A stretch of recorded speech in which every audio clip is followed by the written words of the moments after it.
Anger food ಚಾನೆಲ್ಗೆ ಸ್ವಾಗತ. ಜಯರಾಮ್ ಮತ್ತು ಲತಾ ಮಾಡುವ ನಮಸ್ಕಾರ. ಇವತ್ತು ನಾ ಬೆಳಗಿನ ತಿಂಡಿ ಸಾಬುದಾನ ಕಿಚಡಿ ಮಾಡ್ತಾ ಇದ್ದೀನಿ. ಬಹಳಷ್ಟು ಜನರಿಗೂ ಗೊತ್ತಿರ್ಬೋದು, ಆದ್ರೆ ಯಾಕೋ ಒಂದ್ಸಲ ಹೇಗಿದ್ರು ಮಾಡ್ತಾ ಇದ್ದೀನಲ್ಲ, ನಿಮಗೂ ಒಂದ್ಸಲ ತೋರಿಸೋಣ, ನಮ್ಮ ಮನೇಲಿ ನಾವು ಹೇಗೆ ಮಾಡ್ತೀವಿ ಅಂತ ತೋರಿಸೋಣ ಅಂತ ಒಂದು ಚಿಕ್ಕ ಪ್ರಯತ್ನ.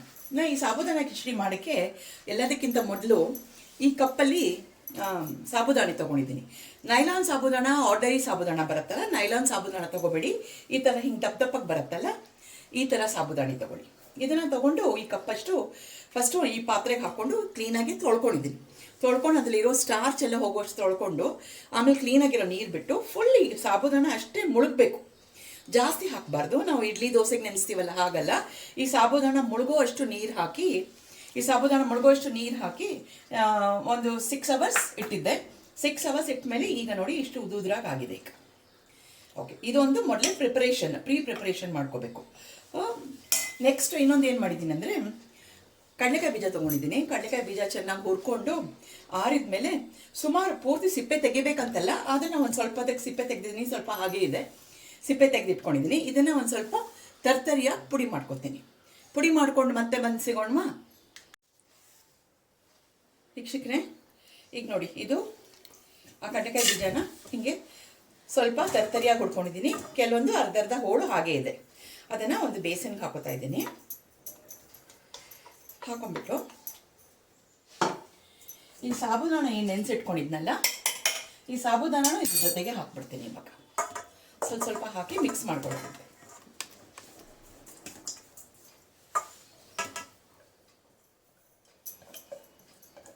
ಹಿಂಗೆ ಮಾಡೋದ್ರಿಂದ ಈ ಸಾಬುದಾಣ ಉಪ್ಪಿಟ್ಟು ಏನಿದೆಯಲ್ಲ ಅದು ಉದುದ್ರಾಗಿ ಬರುತ್ತೆ, ಇಲ್ಲಾಂದರೆ ಒಂದೊಂದ್ಸಲ ಅಂಟ್ಕೊಂಡ್ಬಿಡುತ್ತೆ. ಹಿಂಗೆ ಎರಡು ಮೊದಲೇ ಮಿಕ್ಸ್ ಮಾಡ್ಕೊಂಡಿರೋದ್ರಿಂದ ಇದು ಸ್ವಲ್ಪ ಉದುದ್ರಾಗಿ ಬರುತ್ತೆ. ಬಾಣಲೆನಲ್ಲಿ 2 ಟೀ ಸ್ಪೂನ್ ಅಷ್ಟು ತುಪ್ಪ ಹಾಕ್ಕೊಂಡಿದ್ದೀನಿ.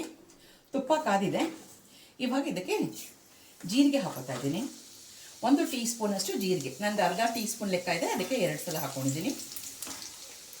ಮತ್ತು 1 ಟೀ ಸ್ಪೂನ್ ಅಷ್ಟು ಉದ್ದಿನಬೇಳೆ,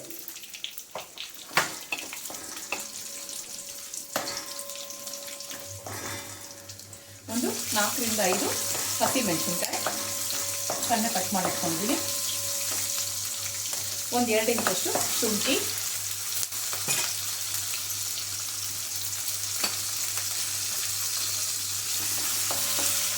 1 2 ಎಸಳು ಕರಿಬೇವು,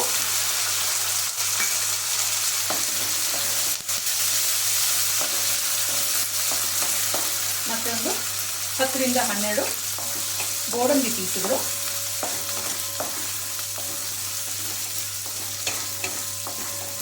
ಜೀರಿಗೆ ಹುರಿದಿದ ಘಮ ಬರಬೇಕು, ಮತ್ತು ಒಂದು ಸ್ವಲ್ಪ ಕೊಬ್ಬರಿ, ಒಂದು 1/4 ಗಿಟ್ಟಷ್ಟು ಕೊಬ್ಬರಿ ತುರಿ,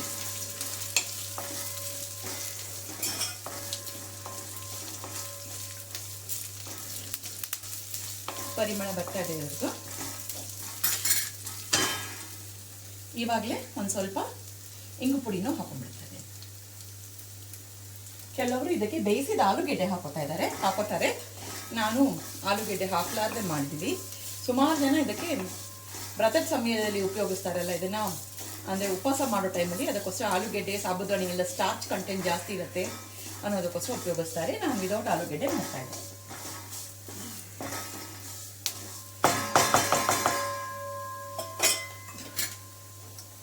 ಇದಕ್ಕೆ ಇವಾಗ ಏನು ಮಿಕ್ಸ್ ಮಾಡಿದ್ನಲ್ಲ ಕಡಲೆಕಾಯಿ ಬೀಜ ಮತ್ತು ಸಾಬುದಾಣಿ, ಅದನ್ನು ಮಿಕ್ಸ್ನ ಇದಕ್ಕೆ ಹಾಕೊಂಡ್ಬಿಡ್ತಾ ಇದ್ದೀನಿ. ಇವಾಗ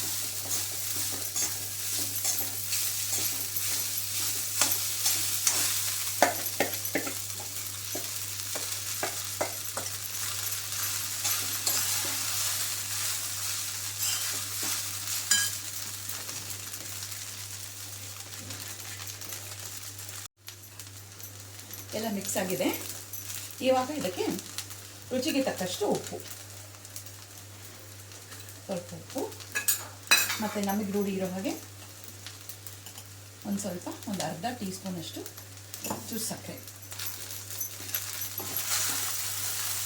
ಇದೆಲ್ಲ ಮಿಕ್ಸ್ ಮಾಡಿಬಿಟ್ಟು ಒಂದು 4 ರಿಂದ 5 ನಿಮಿಷ ಮುಚ್ಚಿಡಬೇಕಾಗತ್ತೆ. ಇದನ್ನು ಒಂದು ಸ್ವಲ್ಪ ಕೊತ್ತಂಬರಿ ಸೊಪ್ಪು ಇವಾಗ ಒಂದು ಸ್ವಲ್ಪ ಹಾಕೊಂಡಿದ್ದೀನಿ.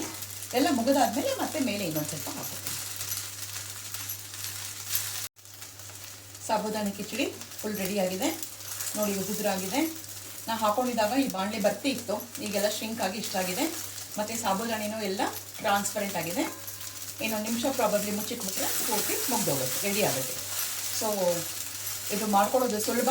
ಸೊ ನೀವು ಏಕಾದಶಿ ವ್ರತ ಮತ್ತು ಬಾಕಿ ಏನಾದರೂ ಶನಿವಾರ ಗುರುವಾರ ವ್ರತ ಮಾಡೋರೆಲ್ಲ ಇದನ್ನು ಮನೇಲಿ ಮಾಡ್ಕೊಂಡು ತಿನ್ಬೋದು. ಇದು ಸ್ಟಾರ್ಚ್ ಇರೋದ್ರಿಂದ ಬೇಗ ಹಸಿವಾಗೋದಿಲ್ಲ ಮತ್ತು ಶಕ್ತಿದಾಯಕವೂ ಹೌದು. ಇದನ್ನೆಲ್ಲ ತಾವು ಮನೇಲಿ ಮಾಡಿಕೊಂಡು ಹೇಗೆ ಬಂತು ಅಂತ ಹೇಳಿ ನಮ್ಮ ಕಾಮೆಂಟ್ ರೂಪದಲ್ಲಿ ತಿಳಿಸಿ. ಸೊ ನಮ್ಮ ಅಯ್ಯಂಗಾರ್ ಫುಡ್ ಚಾನೆಲ್ಸ್ಗೆ ಮರಿಬೇಡಿ, ಪದೇ ಪದೇ ಹೇಳ್ತಾ ಇರ್ತೀನಿ ನಾನು.